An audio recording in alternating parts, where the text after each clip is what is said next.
আমাদের আসলে প্রশিক্ষণের প্রয়োজন আছে খুব বেশি। আমাদের নেতা কর্মীরা আমরা কেন জানি না আমরা রাজনীতি থেকে দূরে সরে যাচ্ছি। আপনি দেখবেন গতকালই দেখেন আমাদের প্রতিষ্ঠাতা শহীদ প্রেসিডেন্ট রহমান সাহেবের জন্মদিবস পালন হলো, তাই না? এখানে আমাদের যে কর্মীরা আসে স্লোগান নিয়ে, একটা পতাকা নিয়ে আসে, সাধারণত ভাইদের পিছনে আসে, এসে সেই ভাইদের পক্ষে স্লোগান দিতে থাকে, তারপরে স্লোগান দেয় পূর্ব পশ্চিম উত্তর দক্ষিণ। এটা রাজনীতি না। This cannot be politics.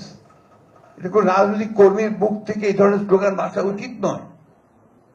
এবং সেখানে কত বড় ব্যাংক্রাপসি, একটা দেউলিয়াপনা হতে থাকে রাজনীতি, সেটা বোঝা যায়।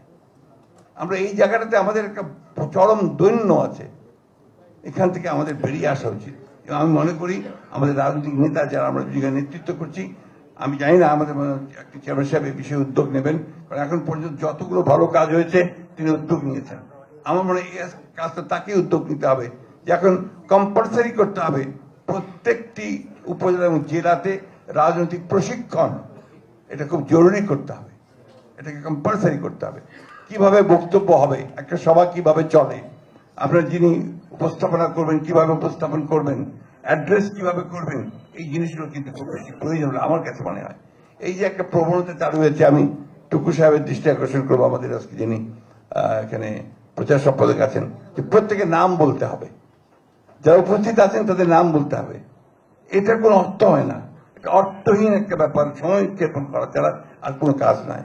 তা এই জিনিসগুলো আমার মনে হয় একটু চিন্তা ভাবনা করে আমাদের এখান থেকে বেরিয়ে আসা দরকার, এবং সত্যিকার অর্থে একটা রাজনৈতিক দল তৈরি করা দরকার, পলিটিক্যাল পার্টি তৈরি করা দরকার। এখানে অনেকগুলো ভালো কথা এসেছে, তার মধ্যে একটা বড় কথা আপনাদেরকে আমি গতকাল চেয়ারম্যান সাহেব বলেছেন, আমি আবারও বলছি, আমাদের কিন্তু এখন সত্যিকার অর্থেই একটা আদর্শ রাজনৈতিক দলে পরিণত হবে। এখন কিন্তু যে প্রতিযোগিতা চলছে, এই প্রতিযোগিতা কিন্তু স্লোগান দেওয়ার প্রতিযোগিতা নয়, মেধার এবং বুদ্ধির প্রতিযোগিতা।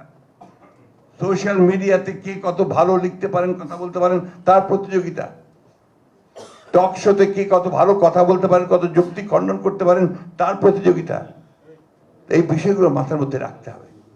আমরা শুধুমাত্র স্লোগান দিয়ে কিন্তু আমরা এই সামনের বা আরো সামনের সে যুদ্ধ জয় করতে পারবো না।